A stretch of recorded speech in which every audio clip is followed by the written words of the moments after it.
Level up with the new AAA Commanders MVP membership. Get all the benefits of AAA, plus exclusive experiences, discounts, and tickets. Already a AAA member? Upgrade for free at AAA.com/commanders. Hey, babies. Hey, babies. Hey, babies. Hi, everyone. Hi, everyone. Happy Monday. We got a lot of catching up to do, don't we? Got a lot of catching up to do. That was a quick turnaround from... Boy, I would argue worst game of the DQ AP Jayden experience. And, you know, good thing is everyone else played. We could talk about all of them a little bit. And it is one game. And you turn around, and I keep trying to tell myself, Callow, throughout the weekend, they lost to a really good team on a short week on their field. Okay, the score looks bad. Stats look terrible. There's a couple other things we need to talk about, people that are lost for the season and the big hanging chad of Jayden's knee, which we'll talk about too. But overall, I'm trying to separate away from this one because this was not pretty the other night.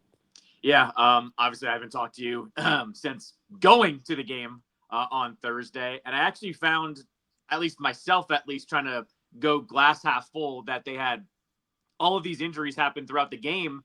And there they were in the third quarter, still a drive away from being able to make it a game. And that to me was like kind of the wildest part about this. This was by far their worst game, but worst game in terms of just they looked unorganized. The Packers pass rush had that offense just off tilt the entire night. And yet still they were there 3 quarters into the game, still kind of hanging around. So despite it looking like a disaster for most of the game, they were still in it.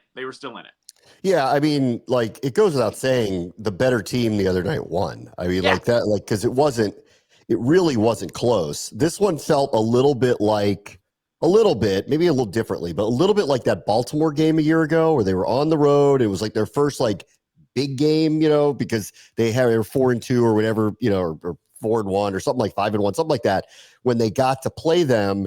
And it was kind of like a measuring stick game, and the score didn't look bad, but the game was bad. Like, it was clear who the better team was.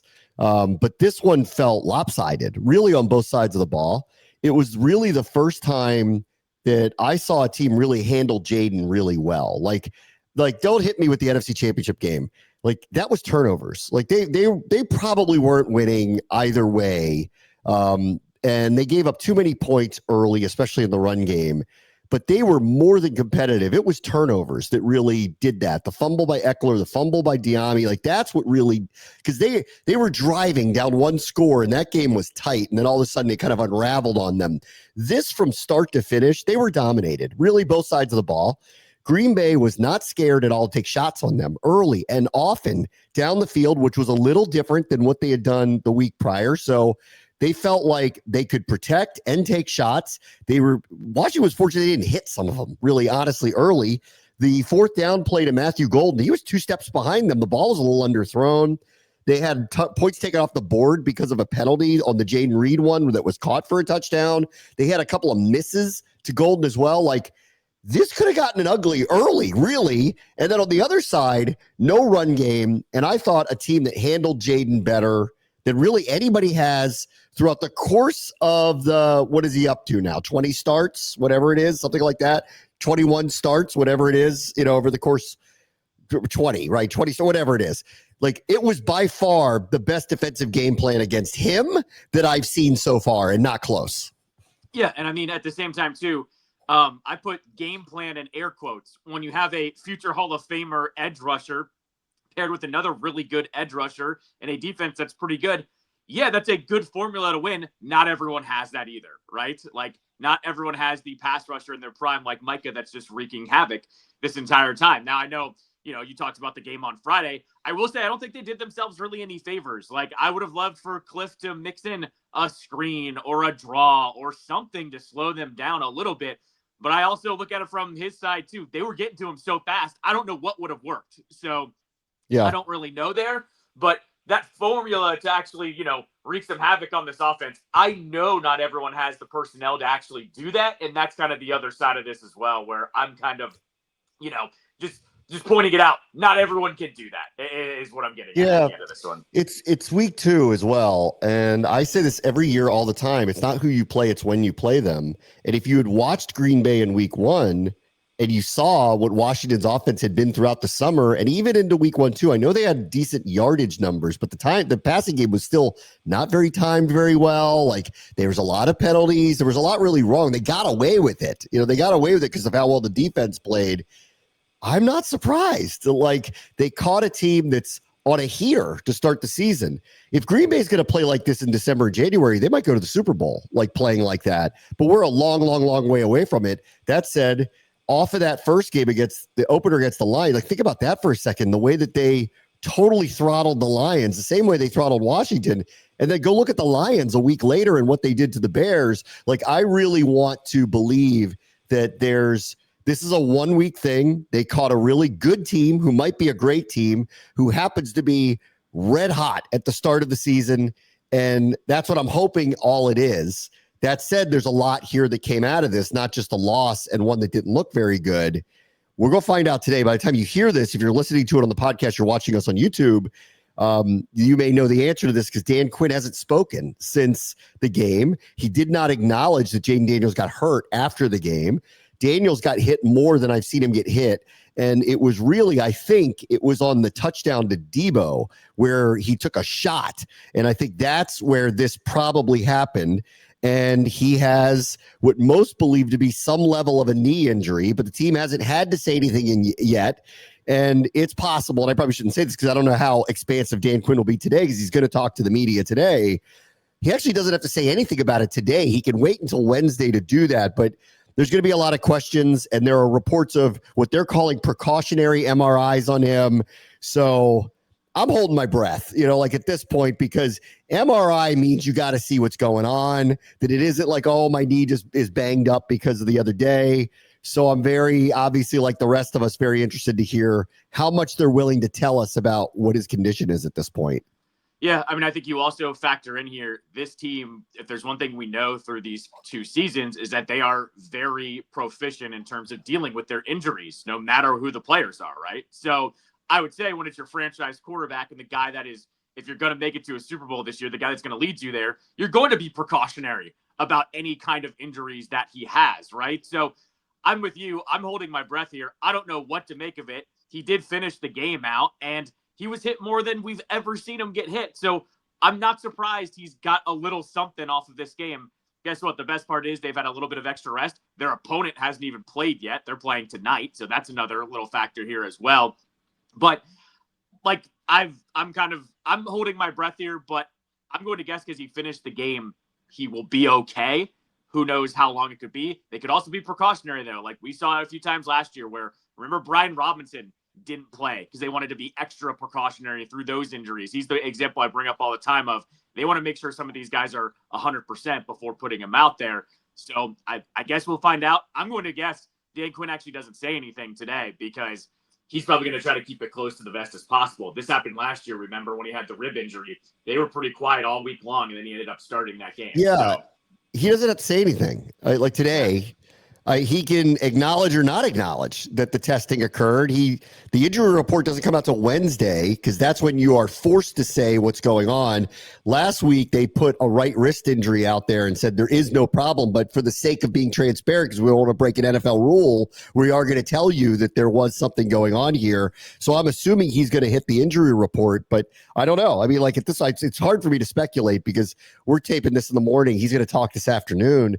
And he's obviously going to be asked about it a few times, and we'll just see how he answers it. Often he doesn't really give much information about this stuff until he has to, which I don't blame him. I mean, there's no reason to like tell the world what's going on here. So we'll have to see. And then I guess we'll probably really know more if he's practicing Wednesday or not. I will say this, not that I've heard anything like they're preparing for Mariota to play, but remember, he barely practiced through the summer. Like, we talked a lot about how the offensive linemen, some of them didn't practice a lot. Terry didn't practice a lot. Noah Brown didn't practice a lot. Mariota had Achilles tendonitis, and he barely practiced throughout the summer. And then he came back, and to the point where before the last preseason game, I asked Quinn, like on the side, how serious is this? because Hartman and Johnson didn't look great in the preseason. And I'm like, they could be the primary backup quarterback if Mariota's not ready to go. And he had told me it was this understanding that he's going to be fine. And he has been the primary backup here, but hasn't been forced to play yet. He also hasn't practiced very much. And he had an ankle injury throughout the course of the preseason. So call me scared and worried here, honestly, like of what's going on right now. But I guess, we'll just have to wait and see what happens this week with Jayden and whether he's able to go. Yeah, I mean, the other side of this, too, is I think if it was very extreme, we would hear about some of the quote-unquote options. Like, I know you're going to talk about the rest of the league next segment, but look what happened with Joe Burrow yesterday. He gets hurt in the game, and by this morning, we're already hearing about the surgery that's going to keep him out for 3 months, right? So, right. So, he's done. That's what I will, push back on a little bit is that, like, if it was something extreme, we would hear about surgery being out, etc. I know this group doesn't talk, but if there was some kind of medical thing going on, we would kind of know about this just because that's how the league works, not how the organization works. So I will push back a little bit on that, we're all holding our breath, but at the same time, I don't think it's that extreme, like if with something that happened with Burrow yesterday, right? Yeah, I know. Well, I mean, I hope, right. Obviously I hope. We'll find out more. Yeah. We'll find out more today. They did lose 2 players for the season. Austin Eckler suffered a non-contact Achilles injury. I believe it's a full tear. Either way, they've basically said he's out for the season. Dietrich Wise is going to be gone for the year as well for what they're calling a quad injury. I wasn't sure what it was, but it was ugly the way he went down. Both of them, I think, are big deals for them to lose, specifically Eckler. On Wise, I'll just spend a moment on. He was outstanding week 1. He was one of the players that I kind of looked at during the offseason and said, this is a really underrated signing that they made. He was really good. He fit exactly the profile they were looking for, a much more prominent sized defensive end who's going to be better on the edge and more disciplined and experienced. You saw that in week 1. It completely shut the Giants down. He was a big part of all of that. He's got a great reputation and all this stuff. Like I was like, this is a perfect signing, not a lot of money. He's going to be hard to replace, to throw out there. So this is just another person that they're going to have to kind of deal with. And with Eckler, I don't know if this is career ending or not for him. I mean, he's at an age where he's going to have to seriously consider that next year. So that's unfortunate for him. And for Washington, look, you can feel however you want about the Brian Robinson trade. I don't think this factors into any of this right now. I think Robinson was not exactly a fit for the offense they want to run. So they traded him before they had to just release him to get an asset back. And they couldn't have foreseen what happened here, but it was a bet to do that because Robinson is a good player. Maybe he's not the perfect fit player, but he's a really good player. And now you don't have him anymore. So you're going to be turning to Chris Rodriguez to take a jump up this year. And you're going to be asking a lot out of Bill. And you're probably going to be asking more out of McNichols. And then maybe Donovan Edwards comes up from the practice squad. Maybe not. Maybe they're looking for a running back off the street or a trade or something to try to work something out to get somebody else in here. But I think it does beg the question, I know they didn't have what anyone would call a bell cow or lead running back, but he was number 1 coming into it. He was the veteran they were going to rely on, especially in whatever facets they do with a running back. This is a big deal that they lost him. Run game and run pass game with running backs. It's a really big deal that they lost him. No, it's apparent too. Eckler runs the 2-minute drill better than any of the running backs that they have as well. That was apparent, especially in the second half in the Green Bay game where, the game was, kind of out of hand, but he was out there every play, mainly because I think he can run the 2-minute drill. I think that's where his value lies. So I think it's just about getting up to speed now with those other backs. Do you ask Bill to do a little bit more? Do you just rely on, Chris Rodriguez, et cetera?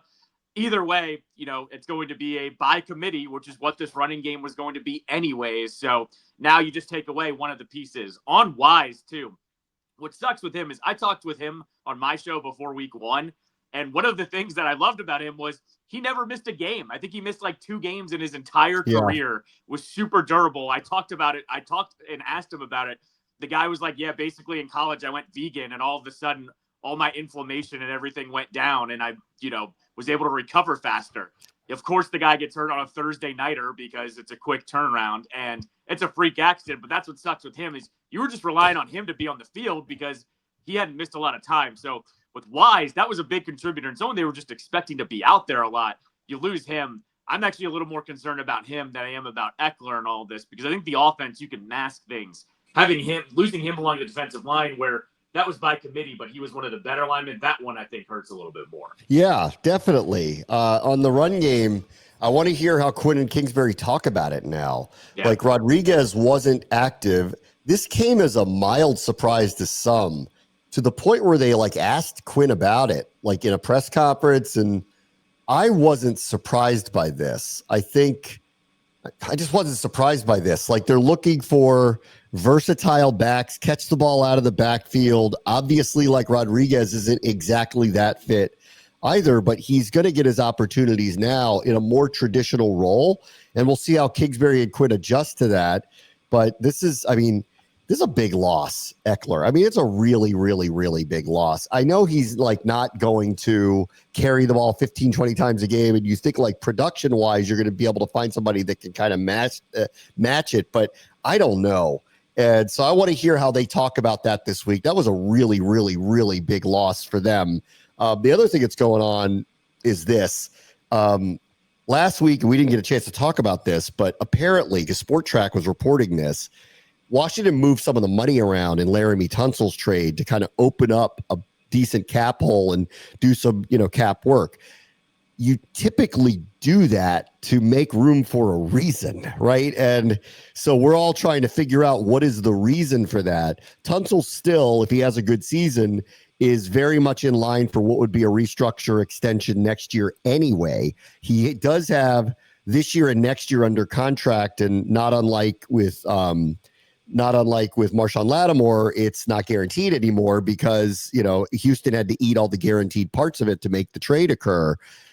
But to do this now kind of preemptively does kind of lead me to believe that they are looking for things. And as of last week, before the Eckler thing happened or the Wise thing happened, well, even the Wise thing too, it felt like, is there an edge rusher that's available, or probably more likely, is there a wide receiver? Because I've said this from the get-go at the end of camp. I'm like, I'm surprised they didn't keep 6. I'm surprised they didn't keep one of the veterans. I guess they did keep Chris Moore, and he's now up. But like, neither Gallup nor Osborne ended up making the team or even coming back to the practice squad.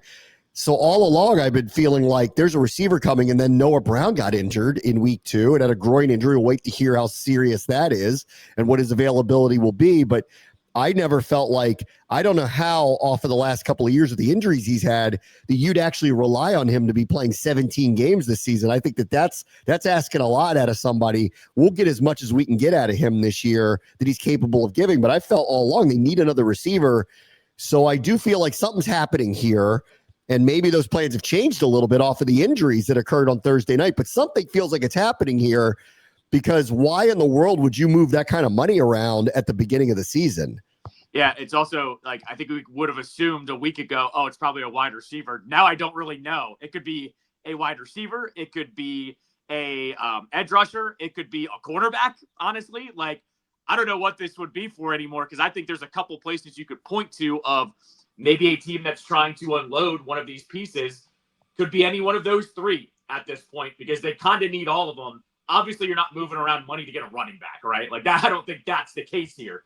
But I think now you could actually ask the question of what position is it? Because I don't think there's a clear and obvious answer there. And especially, you think 2 weeks into the season, this probably isn't somebody that, a team that is punting on the season per se, but somebody that's saying, you want to take this guy on because we're kind of fine without him. Yeah, this is there's a lot of things that have happened here. Like the slow start to the offense comes as no surprise to me, off of the summer. I was hoping it wouldn't be the case. I was hoping, that all right, they'll flip a light switch on. They'll all go out there. It's Jayden Daniels, the rest of these guys, Debo, it's Terry. They'll be fine. That has not happened. Like, the connection between Daniels and McLaurin is not there. Green Bay overwhelmed this offensive line and the protection.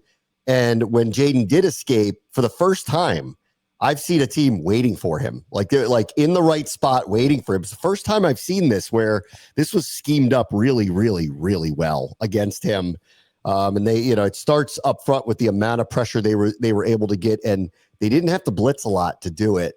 and then the run game was non-existent, a week ago. Then all of a sudden you lose the guy that I think is the most reliable running back that you could ask for on a team where people are going, I'm not sure what your run game looks like coming in here.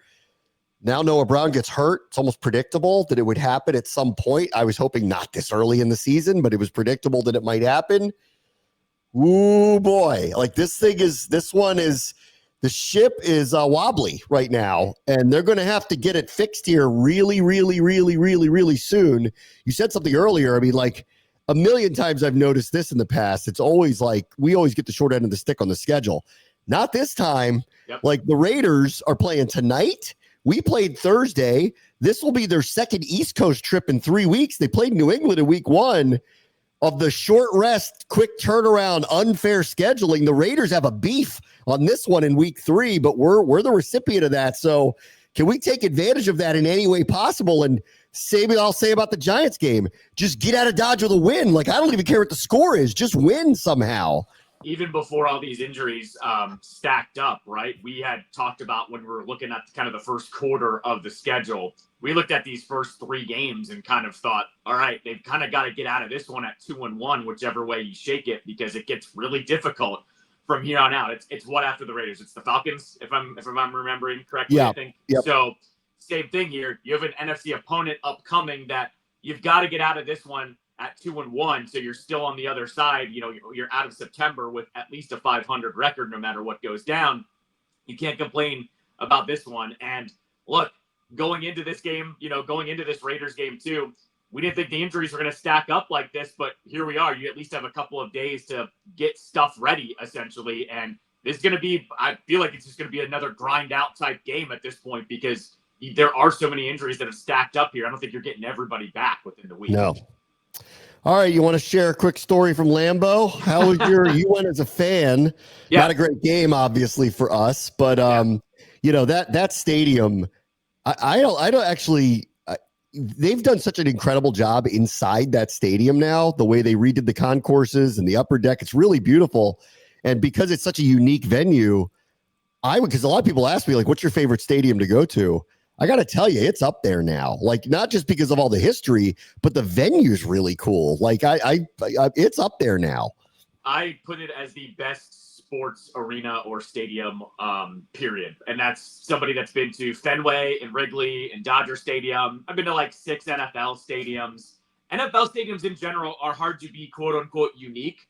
Lambeau's there, man. I mean, you literally park in a neighborhood and you walk up to the stadium, and you can attest to this. The people there are a whole different, feeling than if if you're like me and you that grew up on the East Coast, where you're used to people when they come up to you of like striking up a conversation of, all right, what are you about to ask me for? That's just an East Coast thing. I feel like there it's legitimately, hey, thanks for being here. We love seeing people show up at the stadium. People don't mess with you. I went with a group of 6 people. People were all nice around us. It's probably easy to be nice when you're a good franchise and you know that you're really, really good and you beat almost everyone at home. But that stadium is the best experience I've ever been to, and I'm talking across any sport. And that was my second time going. I went 3 years ago when Taylor Heineke was the starter, and I went just for the experience. This time, I was hoping for a little bit of a better game. It went about the same way, but it's the best. It is literally the best stadium experience. And, despite it being an ugly game, it was still a fun night, overall. Yeah. So, yeah. As far as trips go, there's still nothing to do there. So correct. Yeah. If you're looking for the fun time, it's not the place. The venue's worth the price of admission and going, and the game day experience is really kind of second to none. Everybody there is super, super nice. Like, you forget in the Midwest how super, super nice everybody is, even to the point of divisive topics. They will be very super, super nice about it. I'm not kidding, three conversations unprompted with older people there in various scenarios, twice in Ubers and once in like the lobby of the hotel we were staying in, of people who were there who asked if I came in from Washington, and of course said yes. And they were like, all of them without fail, programmed, said to me, "Oh, you must feel so much safer with the National Guard there." all of them. Okay. And in each case, and they said it, but they said it in it's not the divisive way. It's the super we care. And that's really great that aren't they doing that? They're doing such a nice thing for you. And each time I had to be in a nice way, because I didn't want to be you watch too much TV. I wanted to say, so it's not the emergency that you think it is. In fact, one of them was in an Uber where he was an older gentleman, really nice guy, who he started with because he saw I was wearing a Commander shirt. And he goes, are you in from DC? And I'm like, yes. And he goes, my son lives there. And he said, my son worked in the military, is now out, but stayed in Washington, was stationed there, stayed there, and works in the private sector now, and lives there, and bought a place. He even said near the stadium at RFK. Yeah. And he said to me, he said where the new stadium is going to be. I'm like, oh, that's really great. And he goes, that's when he turned to, oh, you must feel so much safer with the National Guard there. And I go, and I'm like, listen, I'm like, it's not that bad. And I go, didn't you just tell me your son bought a place right near there? I'm like, does he think it's safe? And he goes, yeah. And I go, okay, then I guess it is, isn't it? Right. No, I mean, per usual, this isn't even a political thing. It's no one really knows what the city of Washington, D.C. is like unless you actually live here. So I'm not surprised that that's just kind of the reaction on that front, at least. Well, even I said to one of them, I go, nicely, I said, is there a neighborhood here that you would be, I don't know, a little more careful in than you would be anywhere else? And he goes, oh, yeah. And I go, same, just a little bit of a bigger and more wider stretch of people that we're talking about. Yeah. One thing that I wanted to ask you about Lambeau real quick, because by the end of the night, I have a little bit of I don't want to call it a gripe, but I'm just, look, we work in an audio space and I was with a lot of people around me, whatever.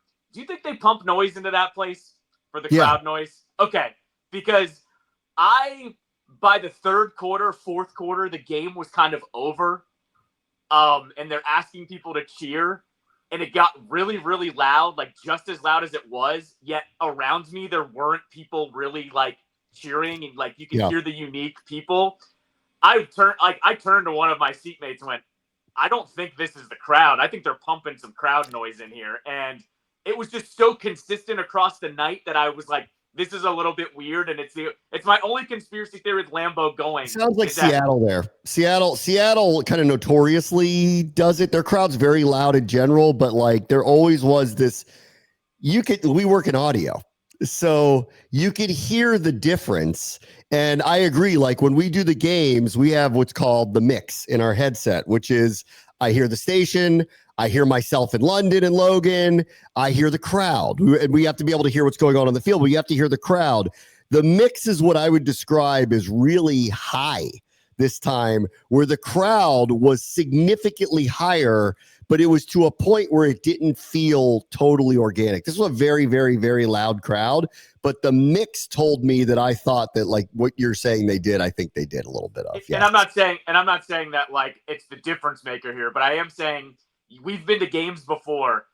In the second half, a crowd is not as energetic normally as they are in the first half. That's just life. I'm not trying to knock anyone's stadium experience, but the game was in hand in the fourth quarter. Some of the crowd had left. A lot of people were just yapping around us. And that's what happens in games when they're a little bit out of hand, right? I'm not knocking the crowd, but it was somehow just as loud in the fourth quarter as it was in the first quarter. I'm like, something's off here. This is not how it should be. So I'm glad I'm not crazy and having a crash out moment because of a bad game. That's what I'm kind of feeling at the end of it.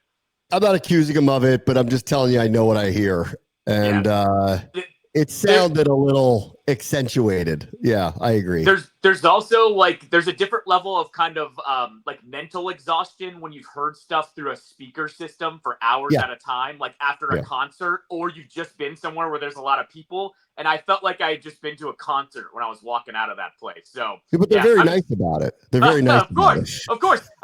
This is pretty much what I landed on. It must be really nice to just be really nice to all the visiting fans when you know there's a 75% chance you're just gonna kick their ass on the field. So that must just be really nice that you're a really good team and a really good franchise, and you can just kill everyone with kindness. It's the complete flip of being an Eagles fan, honestly. I gave it back to him too. I told him, I'm like, I really like your team. Like your team is really, really, really like, I'm genuinely telling you this. I know I'm Mr. Mean East Coaster, but I'm gonna tell you right now, like your team's really good. You guys play like this in January, you might be unbeatable. They're really good. All right, let me take a quick break. Bram wants to show ESPN 630, the Sports Capital. Commanders fans, this is for you. Level up with the new AAA Commanders MVP membership. Get all the benefits of AAA like 24/7 roadside assistance plus 15% off Commanders gear at the online pro shop. Chances to win game tickets, access to exclusive MVP events, and unforgettable experiences. And if you're already a AAA member, you can add the Commanders MVP upgrade for free. Head to AAA.com/Commanders to join the squad and put your fandom in drive. All right, welcome back. Let's go through the league of week 2. Yesterday, we mentioned this earlier. The Bengals were able to outlast Jacksonville thanks to Jake Browning, Jamar Chase in the second half and a comeback. But it does sound like Joe Burrow's season may be over. If not, he's going to miss a tremendous amount of time. It's turf toe, what they said. And for those who don't know what that is, it's when your big toe suffers like ligament damage. If it's complete tears, he basically can't walk on it, and he's going to have surgery. Oftentimes, this is allowed to kind of heal on its own with physical therapy and time. He still wouldn't play with it for a while, but they already went to the level of surgery for it. So I have a feeling if his season isn't over, it's all but over. And let's all readjust our playoff scenarios now, because without him and that defense, I don't give them much of a chance of surviving this season. Yeah, it's 3 months. So I guess if we're doing the math here, it would be with 2 or 3 games left at the end of the year.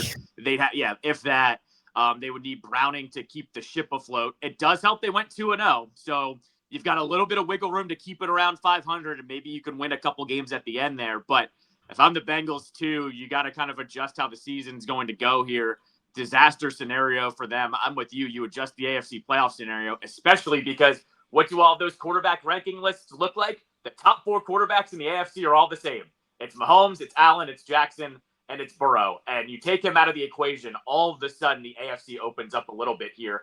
And it's for a team that we honestly didn't think are going to win their own division, right? Like, we all kind of think the Ravens are going to win that division. So it's hard not to kind of call the Bengals season at this point, especially with how, the defense plays for them as well. It's kind of over for them as far as I'm concerned. That hierarchy may change and include dimes before you know it. The way things are going with old dimes. I mean, yeah, they're the surprise of the season at this point. They are. I'll get to them in a minute. Let's see. Game of the day was the Cowboys and the Giants.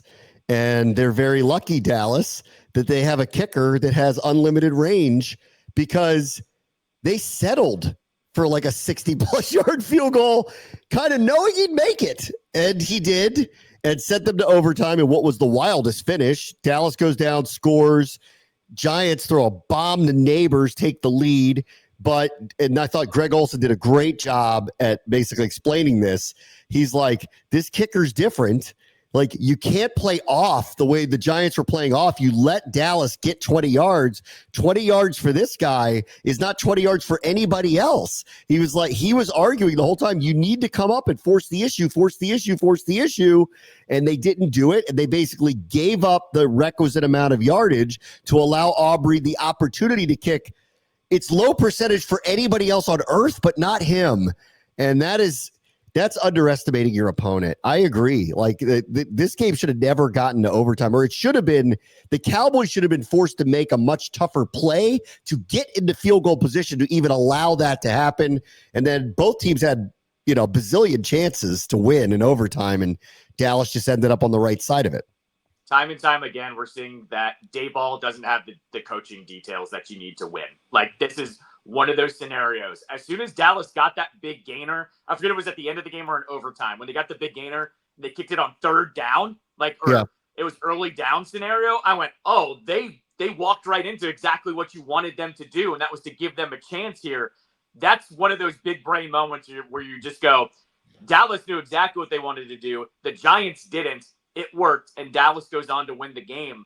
Daboll, time and time again, man, it's happening where he just does not have the details that you want in a head coach that should be successful. And look, I will say this on the other side.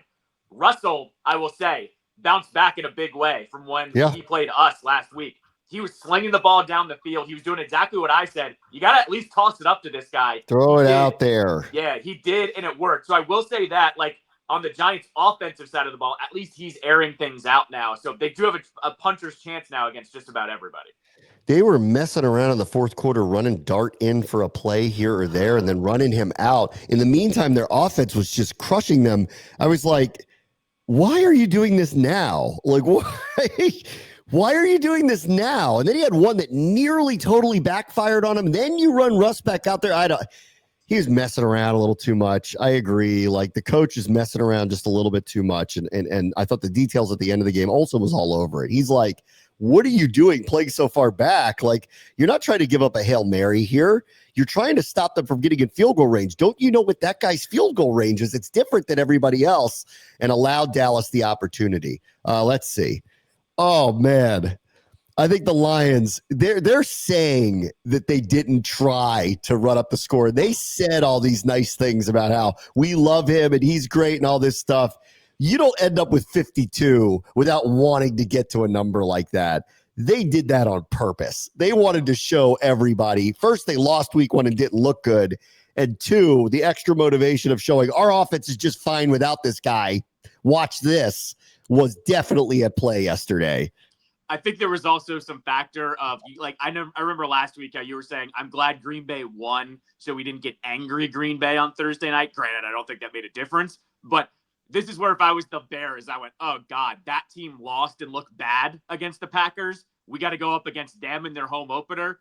That's going to be a tough task. I think this was also Dan Campbell, basically getting his team angry and having a sense of urgency of, you really want everyone to look at those, 13 points in Green Bay and think that's what you guys are actually made out of? Let's see what we've got here. And they just ripped them apart. By the way, same thing for the Bears. Score on their opening drive, then don't do anything the rest of the game, essentially. Just garbage time points for them.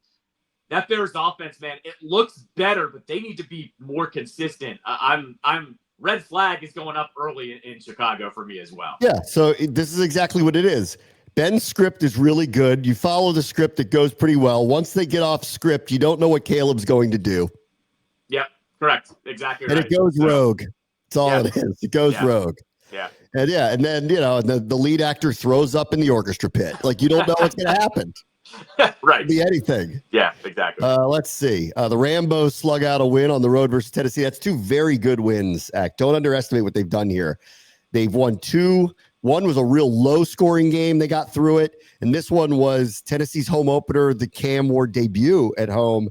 And they figured out a way to get through it. I love McVay. They always figure out a way. And here they are, just 2-0. Like, the record is what it is. In neither game, you're going to be like, oh, that's a Super Bowl team. But guess what? They're undefeated.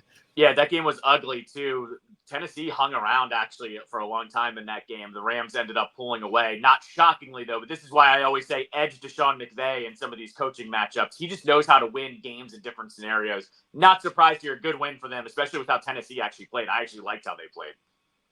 How about our guy Gibby helping out the Pats knock off the Finns? He had Travion Henderson had a kickoff return for a touchdown against us in the preseason, and now Antonio Gibson has one against the Dolphins, who, I mean, it was a competitive game for them. Drake May had a nice game, and I've been on, what's happened with Cincinnati and what happened with Pittsburgh, which we'll get to in a little bit, opens the door even more for a team like New England to maybe jump up and sneak up and get a wild card this year. With this one, too, the vibes are all bad in Miami. A players only meeting after week 1.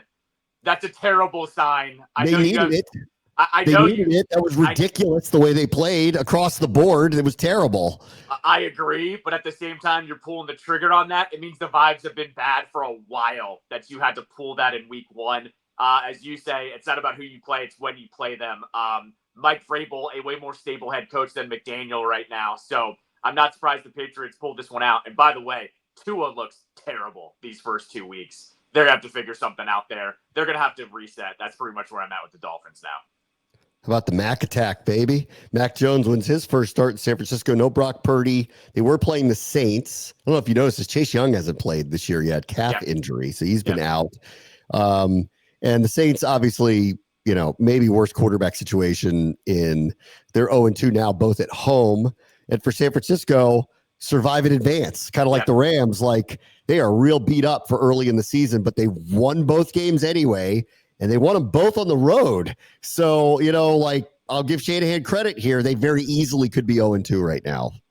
I'll say this. I love Brock Purdy. I don't think he should have gotten the contract he did. And this is another example of Shanahan coaches up a guy like Mac Jones to win a game on the road against New Orleans. And I get it. It's the Saints. It's not, the Packers or something like that.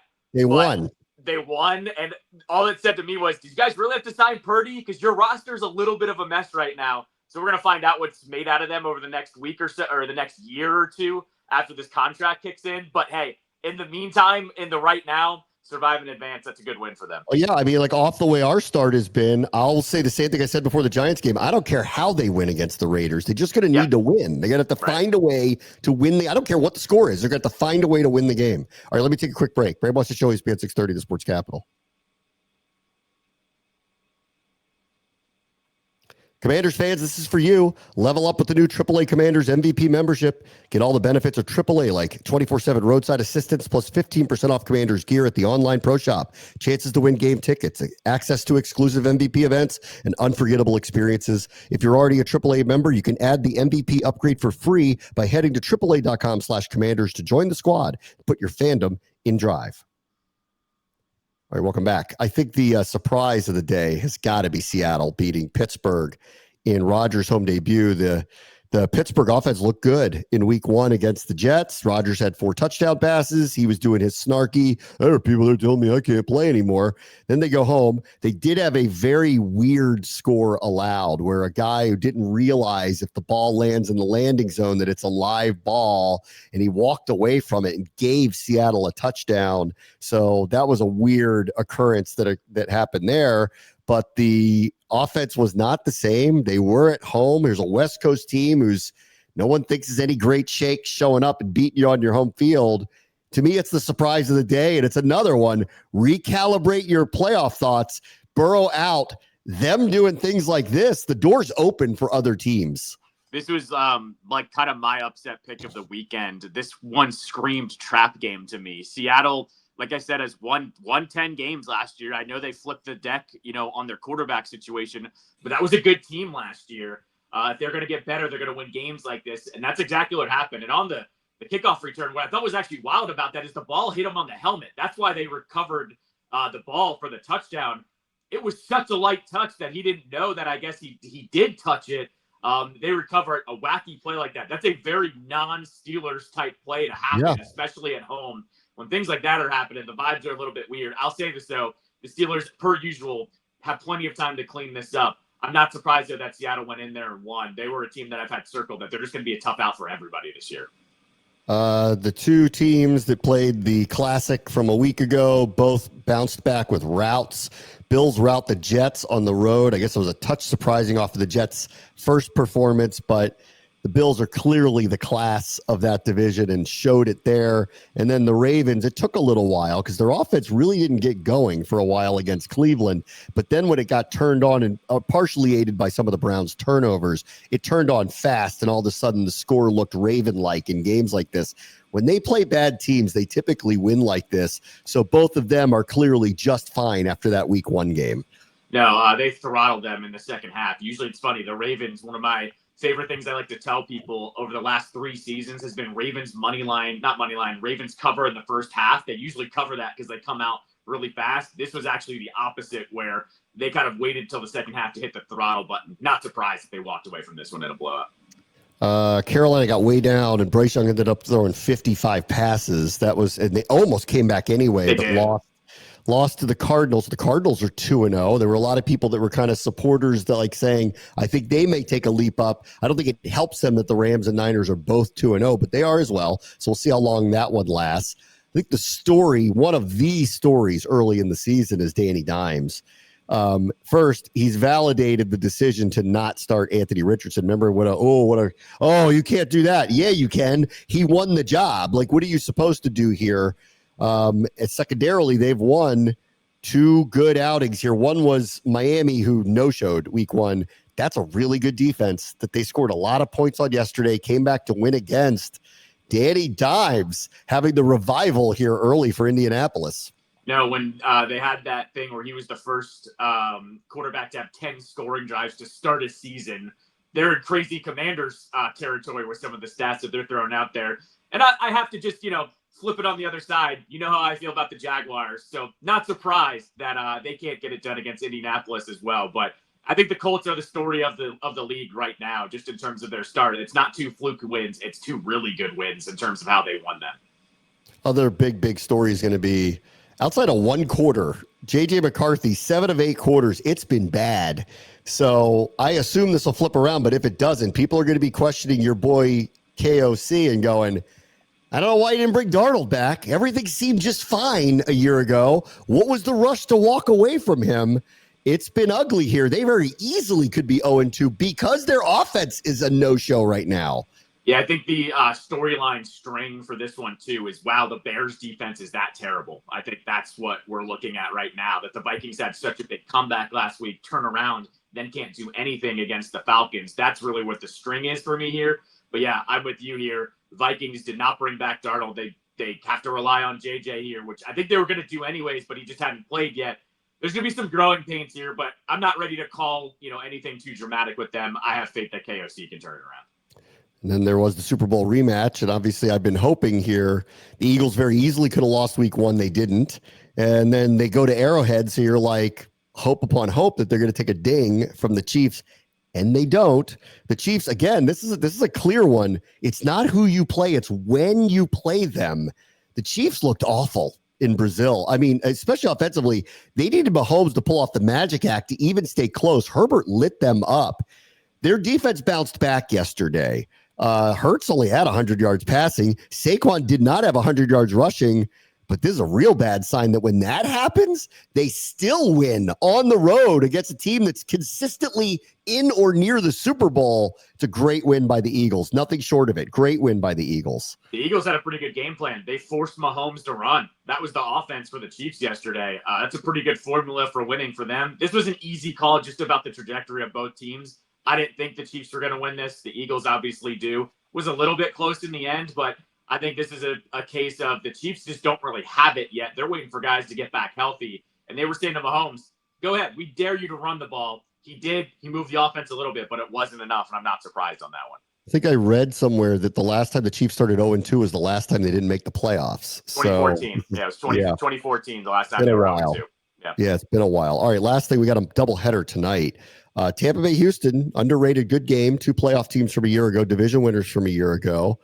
I'm going to look for a Houston bounce back here. I think they're at home. They lost a tight game a week ago. They held the Rams to 14 points, lost anyway. Tampa's not fully healthy. They don't have their full arsenal of players yet. I'm very bullish on them this year, but I think this is a bad spot for them. So I think Houston figures out how to win a close game, probably lowish scoring again, 20-17, something like that. And then Chargers, Raiders, boy, I mean, the Raiders were relatively impressive to go across the country for their opener and win. Chargers were very impressive against what feels like a down Chiefs team in that Brazil game. They come back. Not a long travel situation for them. Herbert looked great. I think if he's going to play the same as he did against Kansas City, I don't think the Raiders score enough to win the game. So I'll take the Chargers 24-20. I'll go. I'll flip on one of them. I think Tampa Bay beats Houston. I just trust them more. I think early on in the season, I think it's about trust of who these teams, like how good have they been together. Tampa Bay has been, a little bit better longer than Houston. So give me Tampa. I agree with you. I think the Chargers do beat the Raiders. All right. I'll talk to you all tomorrow. Very much the show is at 6:30 in Sports Capital.